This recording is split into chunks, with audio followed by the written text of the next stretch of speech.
तो रोगों को, दोषों को, बुराइयों को यदि हम बढ़ा रहे हैं किसी भी कारण से, तो फिर व्यक्ति अकुशल माना जाएगा। और यदि कोई मोक्ष की तरफ बढ़ रहा है, अज्ञान अविद्या को मिटा रहा है, तो ये सारी चीजें फिर कुशलता में ऐड हो जाएंगी। सेवा भी, समर्पण भी, ये सब चीजें ऐड होती चली जाएंगी। कुशलम पुरुषम प्रति, तो भाव के ऊपर टिका हुआ है ये सारा, किस भाव से कर रहे हैं सारे कर्मों को। अकुशलान पुरुषान प्रति न कृतार्थम, जो अकुशल पुरुष हैं उनके प्रति ये दृश्य कृतार्थ नहीं होता है।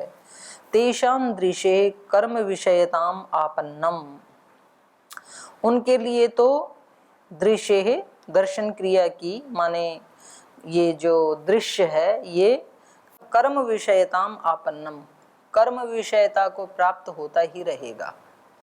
दृष्टा तो पुरुष है और दृश्य उसका कर्म है, उसको देख रहा है ना वो, तो ये कर्मता, उसकी कर्म विषयता कब तक बनी रहेगी? जब तक वो कृतार्थ नहीं होगा। तो कहा तेषाम, तेषाम केसाम, अकुशलान पुरुषान प्रति, वो जो अकुशल पुरुष हैं उनके प्रति दृश्य है, इस दृश्य की कर्म विषयताम आपन्नम, कर्म विषयता बनी ही रहेगी उनके लिए, तो ये दृश्य कर्म बना ही रहेगा। लभत एव पर रूपेण आत्म रूपम इति, तब तक ये दृश्य आत्म रूपम लभते एव, अपना स्वरूप का लाभ करता ही रहेगा ये दृश्य। किससे? पर रूपेण, इस आत्मा से, चेतन से ये चेतनवत होता ही रहेगा तब तक। तो अतश्च दृग्दर्शन शक्त्योः नित्यत्वात् अनादि संयोगः व्याख्यात इति, तो इसलिए कहा कि ये दृक् शक्ति और दर्शन शक्ति का संयोग कब से है? अनादि काल से है, क्योंकि ये दोनों नित्य हैं, इनका कोई आदि नहीं है। ना तो दृक् शक्ति का कोई आदि है, ये आत्मा कब बना, और ना तो दृश्य का कोई आदि है कि दृश्य कब बना, दोनों नित्य हैं। त्रिगुण भी नित्य हैं, आत्मा भी नित्य है। तो इसलिए कहा दृक् दर्शन शक्त्योः नित्यत्वात्, दृक् शक्ति और दर्शन शक्ति के नित्य होने के कारण अनादि संयोग, ये संयोग कब हो गया था? अनादिकाल से। और वो हमने व्याख्याता है, उसकी हमने व्याख्या कर दी, वो हमने बता दिया है।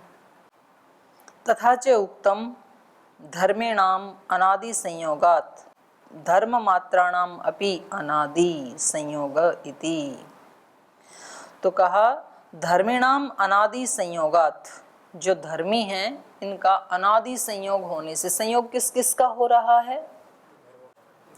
प्रकृति और पुरुष का हो रहा है ना। तो धर्मी कौन हो गए? धर्मी कौन है? दोनों ही धर्मी है ना, पुरुष और प्रकृति। तो कहा धर्मियों का, धर्मी नाम अनादि संयोगात, जब धर्मी अनादि हैं तो धर्म भी क्या हो गए? धर्म क्या है? संयोग, तो संयोग भी अनादि है। तो धर्मी नाम अनादि संयोगात धर्म मात्राणाम अपि अनादि, जो बुद्धि आदि जो धर्म हैं इनका भी अनादित्व है। माने बुद्धि कब से जुड़ी हुई है? पुरुष के साथ अनादिकाल से। तो उसी को संयोग कहा, संयोग इति, यही संयोग है। तो इन्होंने क्योंकि अंत संयोग पे किया ना भाष्य का, तो अब अगले सूत्र में इस संयोग का स्वरूप बता रहे हैं कि ये संयोग क्या है। संयोग स्वरूप अभिधित्सया इदम सूत्रम प्रवृत्ते, संयोग का संयोग स्वरूप अभिधित्सया बताने की इच्छा से, संयोग के स्वरूप की व्याख्या करने की इच्छा से इदम सूत्रम प्रवर्तते, ये प्रवृत्त हुआ ये सूत्र। तो संयोग क्या है? स्वस्वामी शक्त्योः स्वरूपोपलब्धि हेतु संयोगः। स्वस्वामी शक्त्योः, स्वशक्ति और स्वामी शक्ति। स्वशक्ति क्या है? दृश्य प्रकृति। स्वामी शक्ति क्या है? आत्मा चेतना।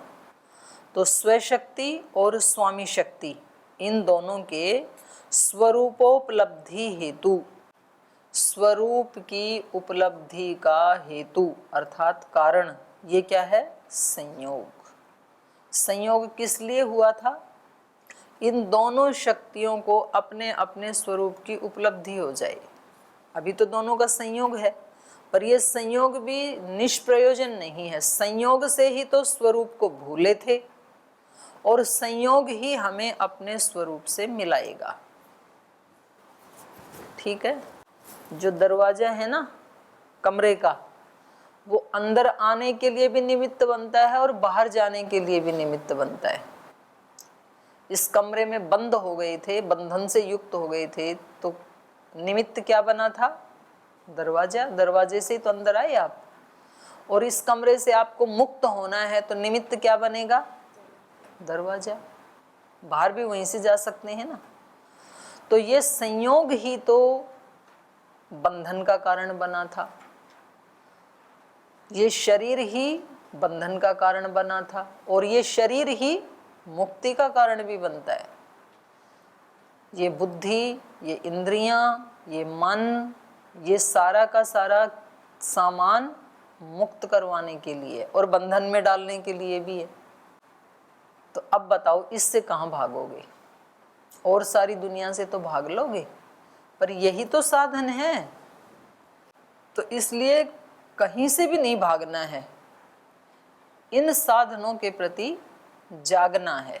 ये सब साधन है हमारे लिए। सारे संबंध भी हमें जगाने के लिए हैं, शरीर भी जगाने के लिए है, मुक्त करने के लिए है। इसलिए भागने की, पलायन करने की इच्छा मत करो, जागने की इच्छा करो।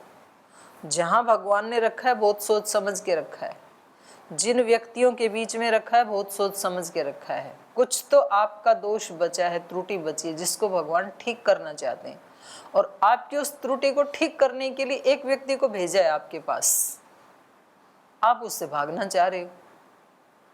तो ये क्या है? हमारा अज्ञान। हम समझ ही नहीं पा रहे भगवान की व्यवस्था को। भगवान कह रहे हैं कि मैं हरिद्वार में रख के, इन लोगों के बीच में रख के आपको ठीक करना चाहता हूं, और आप कह रहे हैं नहीं मैं तो नीलकंठ जाऊंगा।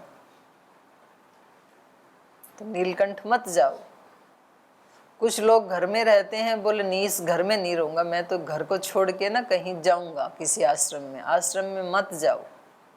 भगवान ने रखा है उस घर के जो लोग हैं वो आपको मुक्त करने के लिए भगवान ने भेजे हैं, उसको स्वीकार करो। पतंजलि योगपीठ में जो लोग रहते हैं, जिनको आप अपने कष्ट का कारण मानते हैं, वो भगवान ने आपको मुक्त करने के लिए भेजे हैं। वो आपकी मुक्ति के साधन हैं, इसलिए मत भागो। ठीक है। तो उनका सदुपयोग करके मुक्त हो जाओ। चलिए, स्वस्वामी शक्त्यो स्वरूपोपलब्धि हेतु संयोग। स्वशक्ति माने दृश्य और स्वामी शक्ति पुरुष, इनके स्वरूप की उपलब्धि के लिए, जानकारी के लिए संयोग होता है। पुरुषः स्वामी दृश्येन स्वेन दर्शनार्थः संयुक्तः। पुरुष या जो स्वामी है वो दृश्येन, दृश्य मतलब स्व, दृश्येन स्वेन, दृश्य के साथ या स्व के साथ दर्शनार्थ संयुक्त। किस लिए संयुक्त हुआ है? दर्शनार्थ, दर्शन करने के लिए। किसका दर्शन करने के लिए? दर्शन के दो अर्थ हैं। दर्शन का मतलब दर्शन, तो आत्मा का दर्शन, प्रकृति का दर्शन, और एक दर्शन का मतलब होता है ज्ञान, विवेक। तो दर्शन के लिए संयुक्त हुआ है, अर्थात विवेक प्राप्ति के लिए इस दृश्य से हम युक्त हुए हैं। और दूसरा स्वरूप को के देखने के लिए, आत्मा के दर्शन के लिए और प्रकृति के दर्शन के लिए ये संयोग हुआ है। तो पुरुष है, पुरुष माने स्वामी, दृश्येन स्वेन, दृश्य के साथ, स्व के साथ दर्शनार्थ संयुक्त, दर्शन के लिए संयुक्त हुआ है। तस्माद् दृश्यस्य उपलब्धि या स भोग। तो इसलिए कहा दृश्यस्य या उपलब्धि, इस दृश्य की जो उपलब्धि है अर्थात बुद्धि की जो उपलब्धि है, स भोग, उसको तो भोग कहते हैं। बुद्धि को उपलब्ध हो गया, बुद्धि से युक्त हो गया, इसको तो भोग कहते हैं। और या तो द्रष्टु स्वरूपोपलब्धि ही स अपवर्ग, और इस बुद्धि की सहायता से आत्मा को प्राप्त हो जाता है, ये अपवर्ग है। तो देखो, मतलब जानने में तो ऐसा ही है कि चाबी को इधर घुमाया तो ताला बंद और इधर घुमाया तो खुल गया। आत्मा बुद्धि से युक्त हुआ तो भोग, और बुद्धि से मुक्त होके अपने स्वरूप में आया तो योग। बस इधर ही तो घुमानी है, इतना सा है। तो इन्होंने कहा दृश्यस्य या उपलब्धि स भोगः, द्रष्टुः या उपलब्धि सो अपवर्ग। तो भोग और अपवर्ग की कितनी छोटी छोटी परिभाषा दे दी ना भाष्यकार ने। दर्शन कार्यावसानः संयोग इति दर्शनम वियोगस्य कारणम उक्तम। बोले ये संयोग कब तक रहता है? दर्शन कार्यावसानः संयोग, जब तक दर्शन कार्य का अवसान ना हो जाए तब तक ये संयोग रहता है प्रकृति के साथ हमारा। दर्शन कार्यावसान संयोग, ये संयोग कब तक रहेगा? जब तक दर्शन कार्य का अवसान ना हो जाए। इति दर्शनम वियोगस्य कारणम उक्तम, इसलिए ये दर्शन वियोग का भी कारण है। किससे वियोग होगा? दृश्य से, संसार से।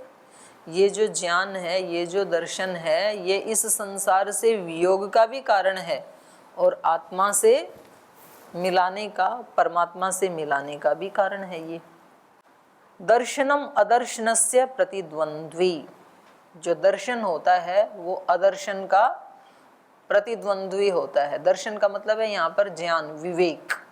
विवेक जो है वो अज्ञान का, अविद्या का, अविवेक का प्रतिद्वंद्वी होता है। इति अदर्शनम संयोग निमित्तम उक्तम, इसलिए दर्शन को क्या कहा? संयोग निमित्तम। इस दर्शन का ये संयोग निमित्त है, विवेक का भी ये संयोग निमित्त है। विवेक किससे होगा? बुद्धि से ही तो होगा ना, तो ये उसका भी तो निमित्त हो गया ना, दर्शन का भी ये संयोग। तो कुछ लोग ना सर्वथा मन को गाली देंगे, शरीर को, इंद्रियों को, तो उनको गाली नहीं देनी चाहिए, क्योंकि ये केवल बंधन के ही कारण नहीं हैं, ये मोक्ष के भी कारण हैं। अपने मन को ऐसा बनाएं, अपनी इंद्रियों को ऐसा बनाएं कि वो संसार की तरफ ना ले जा करके हमें भगवान की तरफ ले जाएं, तो वो बंधन का कारण नहीं, मोक्ष का कारण बन जाएंगी। फिर होगा तो इसी साधन से, मुक्ति भी इसी साधन से होगी। हाँ ओम दीदी जी, यहाँ पर जो दर्शन कार्य लिखा है इसका अर्थ क्या होगा? दर्शन कार्य मतलब जब तक विवेक कार्य निष्पन्न ना हो जाए तब तक संयोग बना रहेगा। दर्शन कार्यावसान माने दर्शन कार्य के अवसान तक संयोग रहेगा। अवसान मतलब समाप्ति। तो जैसे ही आपको दर्शन हुआ ये आत्मा का और प्रकृति का, और ये दर्शन किससे होगा? विवेक से ही होगा, ज्ञान से ही होगा, तो तब तक संयोग बना रहेगा। तो ये कह रहे हैं दर्शनम अदर्शनस्य प्रतिद्वंद्वी इति अदर्शनम संयोग निमित्तम उक्तम। दर्शन जो है वो अदर्शन का प्रतिद्वंद्वी होता है, इसलिए इति अदर्शनम, अदर्शन माने अविवेक, संयोग निमित्तम, ये संयोग होता क्यों है? अविवेक के कारण। अविवेक ही निमित्त है इसमें। हो कैसे गया था ये संयोग? अज्ञान के कारण। न अत्र दर्शनम मोक्ष कारणम। तो अब यहाँ पर एक बात अंतर्निहित है कि बोले देखो जी, आप कह रहे हो कि ये दर्शन ही बंधन का कारण है, बताया ना, अदर्शनम संयोग निमित्तम। संयोग का निमित्त क्या है? अदर्शन, अविद्या, अविवेक, अज्ञान। तो अर्थापत्ति से क्या निकला? मोक्ष का कारण क्या है? दर्शन, ज्ञान, विवेक। तो दर्शन तो क्या हो गया इसमें? कारण, और मोक्ष क्या हो गया? कार्य। और जो जो कार्य वस्तु होती है वो अनित्य होती है, तो मोक्ष तो अनित्य हो जाएगा, फिर नष्ट हो जाएगा, मोक्ष से वापस आना पड़ेगा। तो इसलिए कह रहे हैं न अत्र दर्शनम मोक्ष कारणम। ये कार्य कारण का संबंध नहीं है दर्शन में और मोक्ष में। ये दर्शन कारण है और मोक्ष उसका कार्य है, ऐसा संबंध नहीं है, कारण कार्य का संबंध नहीं है। न अत्र दर्शनम मोक्ष कारणम। तो क्या है? अदर्शनाभावात एव बंध भाव। अदर्शन अभावात एव, अदर्शन माने अविद्या, अविद्या का जो अभाव है, अदर्शन अभावाद एव बंध अभाव, बंधन का अभाव हो जाता है। तो अदर्शन, ये दर्शन क्या है? मोक्ष का कारण नहीं है, बल्कि क्या है? अदर्शन का अभाव करने वाला है, अज्ञान का अभाव करने वाला है ये। और अज्ञान के अभाव को ही क्या कहा? बंधन का अभाव। और बंधन का अभाव ही क्या है? मोक्ष है। तो कार्य कारण का संबंध नहीं है इसमें कि भाई उससे कुछ मोक्ष जैसी वस्तु उत्पन्न होती है।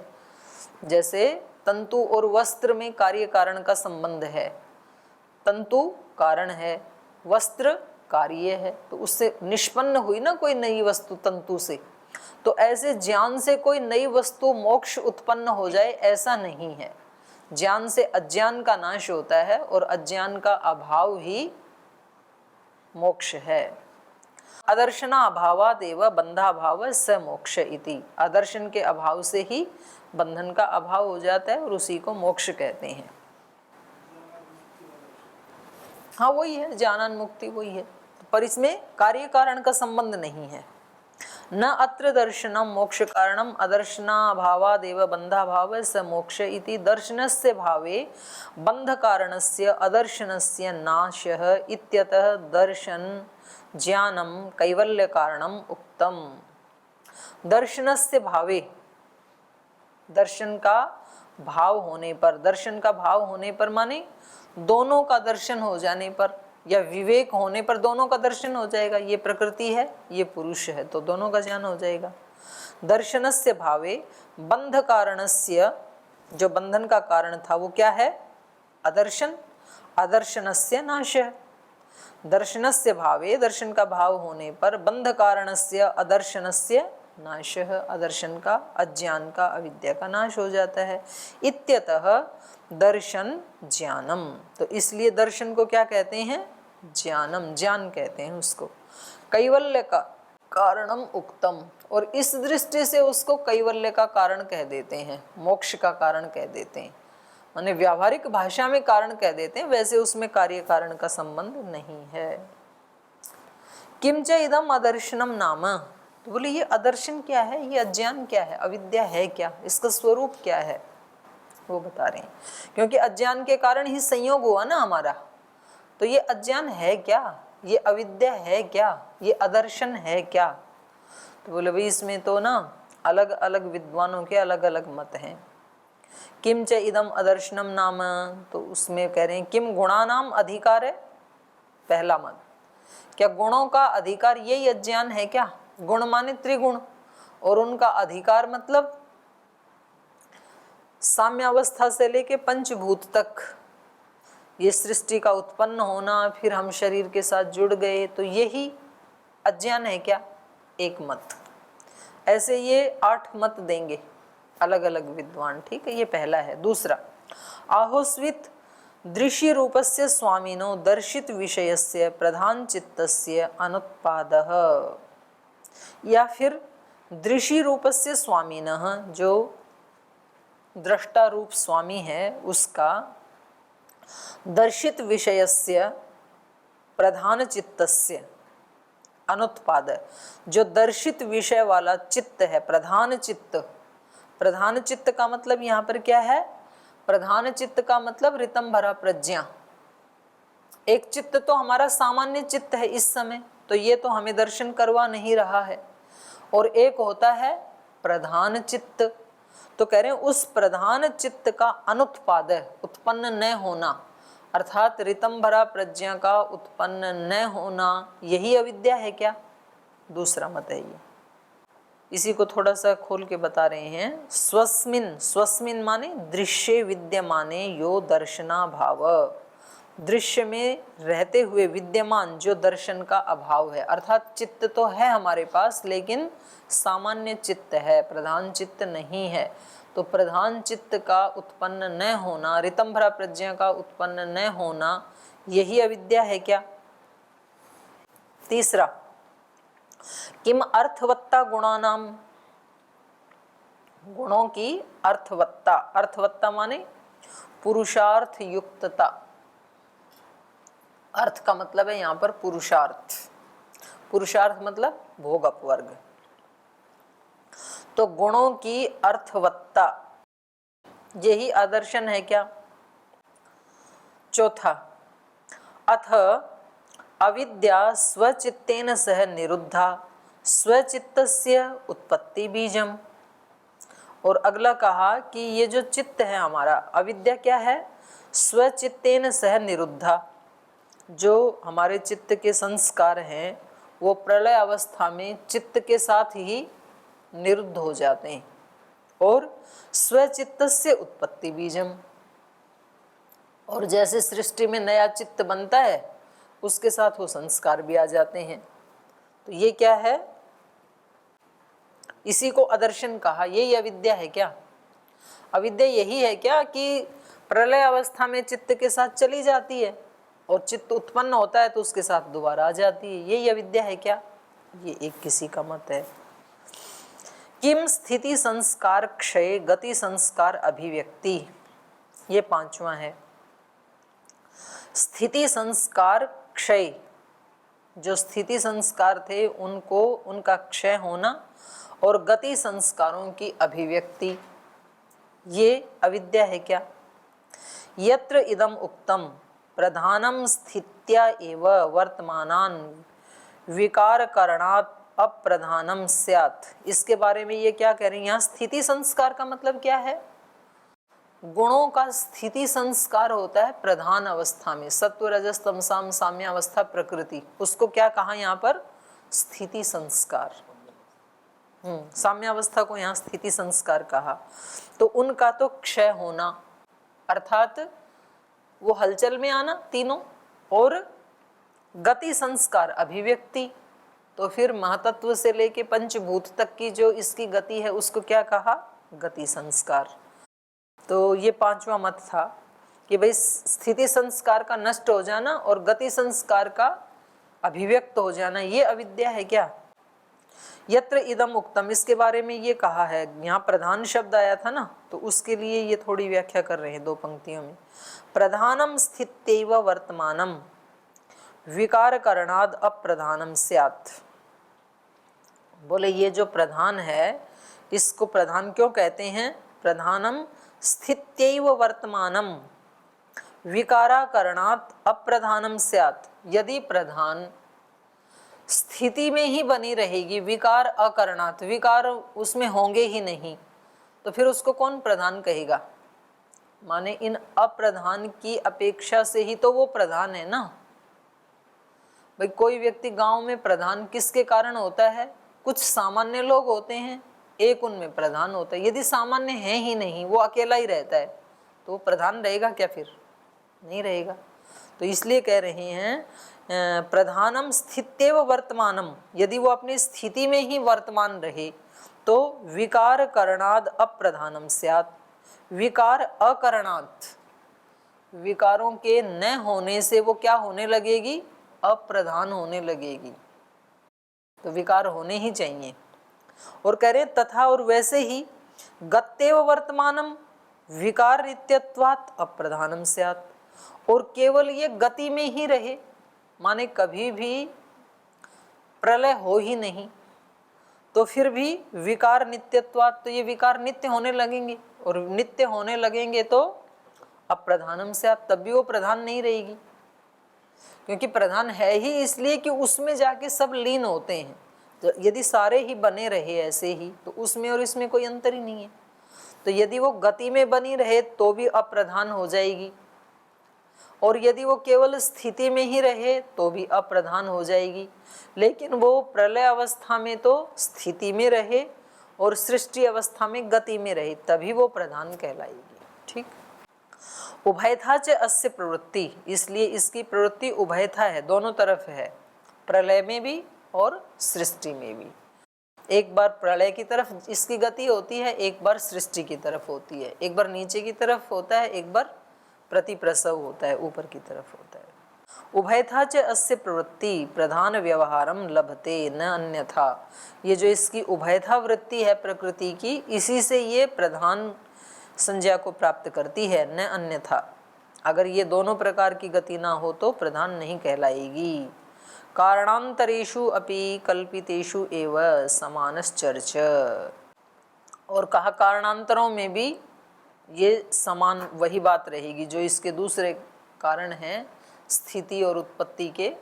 जैसे अहंकार का महतत्व है, तो महतत्व अहंकार के लिए प्रधान कब होगा?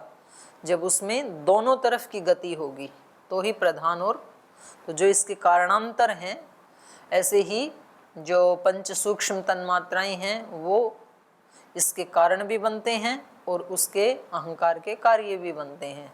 तो दोनों में उभयथा प्रवृत्ति होने से ही ये प्रधानता कही जाएगी, नहीं तो नहीं कही जाएगी। छठा कह रहे हैं दर्शन शक्ति एवं अदर्शनम इति एके। कुछ कह रहे हैं कि ये जो दर्शन शक्ति है ना, यही अदर्शन है। माने दर्शन ही अदर्शन कैसे है? एक संप्रदाय क्या मानता है कि ज्ञान शक्ति अर्थात ये जो बुद्धि है, बुद्धि ही अदर्शन है। प्रकृति की जो प्रवृत्ति है वो अपने को प्रकाशित करने के लिए होती है। तो इस श्रुति के आधार पे क्या हुआ? सब विषयों का जो ज्ञान करने में समर्थ है पुरुष, और उस पुरुष की प्रकृति क्या है? बुद्धि। वो तो प्रवृत्ति से पहले ही कुछ नहीं देखता है। माने पुरुष की तो प्रवृत्ति होती नहीं है, बुद्धि की ही प्रवृत्ति होती है ना। तो इसलिए ये बुद्धि को प्रधान इसलिए कहा कि वो तो निठल्ला पड़ा है पुरुष। तो भाई जो अच्छा काम करे वो प्रधान और जो कुछ भी ना करे वो अप्रधान। घर में प्रधान कौन होता है? जिसके हाथ में पूरे घर की बागडोर होती है, और जो बेचारा ऐसे कोने में पड़ा है वो प्रधान कहेगा। तो ये कह रहे हैं कि इसको ही प्रधान कहा, बुद्धि को ही। क्यों? क्योंकि सारी प्रवृत्ति बुद्धि की तो होती है, पुरुष तो करता नहीं है कुछ भी, निष्क्रिय है। तो दर्शन शक्ति एवं अदर्शनम इति प्रधानस्य आत्मख्यापनार्थ प्रवृत्ति रीति। ये जो प्रधान है, और प्रधान का मतलब बुद्धि, अपने आप को ख्यापनार्थ अभिव्यक्त करने के लिए इसकी प्रवृत्ति होती है। और ऐसा श्रुते है, सब प्रकार के विषयों में इसकी प्रवृत्ति सब कुछ ये जानना चाहती है, अभिव्यक्त करना चाहती है, इसलिए इसको प्रधान कहते हैं। ऐसा हमने सुना भी है। तो ये थोड़ा सा बच गया, ये हम यहाँ तक रखते हैं। 5 संयोग क्या है, इसमें 5 विद्वानों के हमने मत अभी पढ़े। तो 6, 7, 8 ये हम कल पढ़ेंगे। आज समय हो गया, आज यहीं विराम लेते हैं।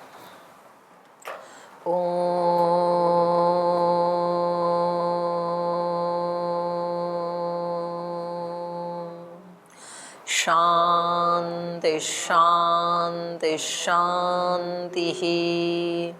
श्री गुरुभ्यो नमः।